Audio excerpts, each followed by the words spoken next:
Mesdames et messieurs, bonjour, bonsoir. Je suis PF pour LTLT, Lakers tout le temps, la chaîne francophone des Lakers. Dans l'émission d'aujourd'hui, nous allons revenir sur la victoire des Los Angeles Lakers hier soir face aux San Antonio Spurs, 123-92. Une performance extraordinaire encore une fois d'Anthony Davis. Nous allons analyser tout cela. Lakers tout le temps, c'est tout de suite. Step 1, wake up early, gonna rise with the sun. Step 2, get some good, some food in you. Step 3, think real hard about what you wanna be. Step 4, everybody just do your thing. Wake up, today's gonna be a good day.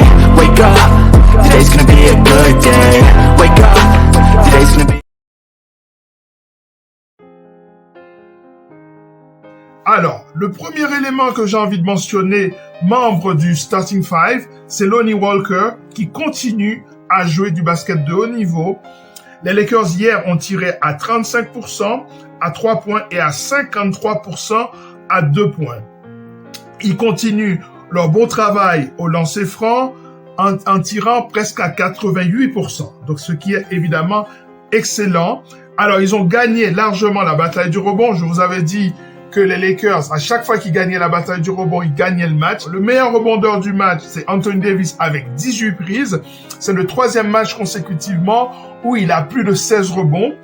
Il a fini avec 30 points, avec un net rating de 34. Ça veut dire que quand il était sur le terrain, les Lakers avaient plus 34. Donc, c'était le leader à ce niveau-là. Donc, c'est vraiment le joueur le plus impactant. Quand on voit cette performance des Lakers hier, et les 3 performances d'Anthony Davis, on se demande, est-ce qu'on n'est pas tout simplement face à l'un des meilleurs joueurs de la NBA? C'est ce que Russell Westbrook a dit dans une conférence de presse à la suite du match, et je pense qu'il n'a pas tort. En sortant du banc, 10 points, 10 rebonds, 10 points, 10 passes décisives, 40% à 3 points. Le 40% à 3 points, évidemment, inespéré, c'était excellent. On a eu une excellente performance donc, d'Austin Reeves, 21 points. Je vous ai dit tout le bien que je pensais de ce joueur. Je compte faire une émission exclusivement réservée à ce joueur dont je suis persuadé que son avenir en NBA sera magnifique. 3 sur 4 à 3 points, 75% de réussite donc à 3 points, 7 sur 11 au tir, une moyenne de 66% de réussite, 4 sur 4 au lancer franc. Le gamin, il assure, même au tir, même au lancer franc. Avec ça, il prend 2 rebonds. Je pense qu'il peut prendre un peu plus de rebonds. 3 assists, je pense qu'en playmaking, surtout quand LeBron James n'est pas là, il est censé apporter plus de playmaking, mais on peut pas lui en vouloir, puisque hier soir, il était concentré sur une efficacité à toute épreuve. 21 points inscrits, c'est excellent. Alors, Troy Brown Jr. était aussi dans le 5 de base. Normalement, j'aurais pu le mettre dans le moins bon, puisqu'il a eu 4 au tir de chance, 0 sur 2 à 3 points, mais il a quand même eu 7 rebonds. Vous savez à quel point la question du rebond, pour moi, est fondamentale. C'est une des clés de base, l'une des clés les plus importantes de la victoire d'une équipe en NBA.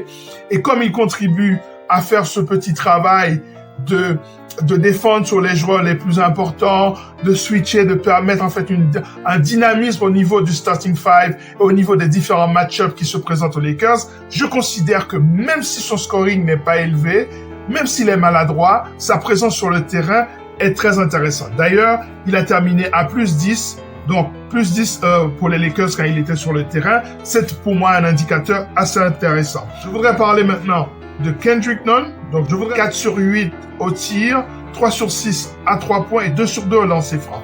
Chaque fois que quelqu'un met ses lancers francs, moi je suis content. Je pense que ce sont des petits détails qui font la différence à la fin, surtout quand les matchs sont serrés. Ce n'était pas le cas hier, mais il faut prendre l'habitude de mettre ses lancers francs. Alors, qu'est-ce qu'il a fait d'autre? 3 rebonds, 2 assists.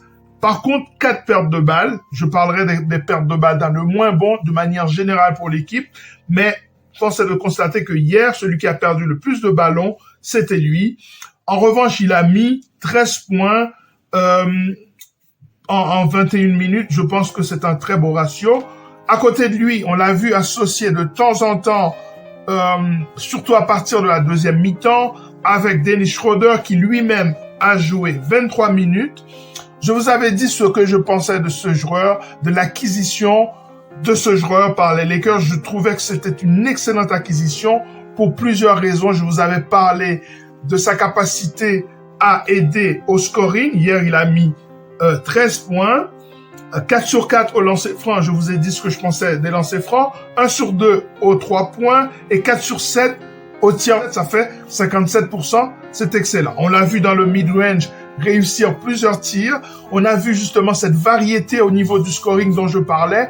Il a apporté tout ça. Il a aussi apporté de la défense, de la versatilité. Il a même poussé le coach de temps en temps à mettre un 5 extrêmement petit afin que la balle circule de manière optimale. Et je pense que ça apporte des options en plus. C'est très intéressant.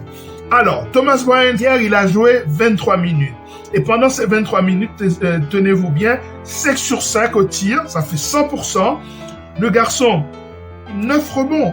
Et donc, cette question du rebond est en train d'être gagnée justement parce qu'il y a des joueurs comme lui qui prennent des rebonds, des joueurs comme Troy Brown Jr. qui prennent des rebonds, et surtout parce que Anthony Davis est devenu un monstre rebond cette année, toujours sous ce poste 5.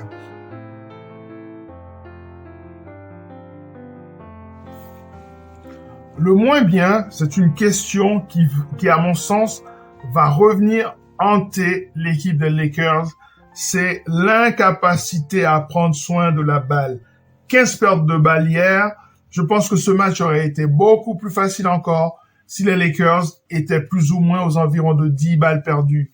Donc, je pense que 15 balles perdues dans un match aussi facile, c'était trop.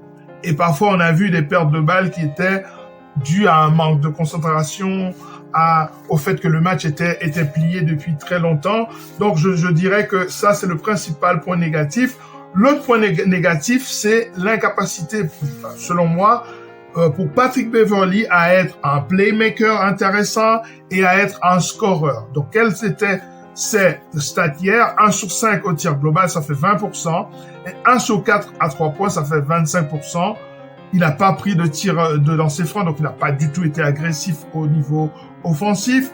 En revanche, il a fait son travail, toujours son taf en défense. C'est toujours intéressant, c'est toujours même passionnant de le voir défendre, même à son âge.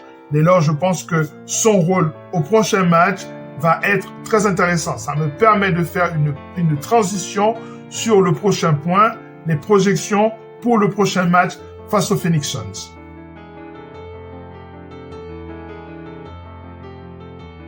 Face aux Phoenix Suns, les Lakers auront fort à faire. D'autant plus que les Suns auront un jour de plus de repos. C'est toujours intéressant d'avoir un jour de plus dans la NBA d'aujourd'hui. Ça fait une différence de récupération non négligeable. D'autant plus que cette équipe des Suns est l'une des meilleures défenses de la ligue, mais aussi l'une des meilleures attaques. En plus, ils sont deuxièmes de la conférence Ouest et ils jouent un basket de très très haut niveau. Leur dernier match, c'était une victoire 116-95 face aux New York Knicks. Voilà, c'en est terminé pour cette émission consacrée à cette victoire écrasante des Los Angeles Lakers. Une équipe qui retrouve peu à peu son niveau, le niveau auquel on l'attendait. Ceci est de bon augure pour la suite. N'oubliez pas de rester branché sur cette chaîne. Lakers tout le temps, c'est votre chaîne. À très bientôt.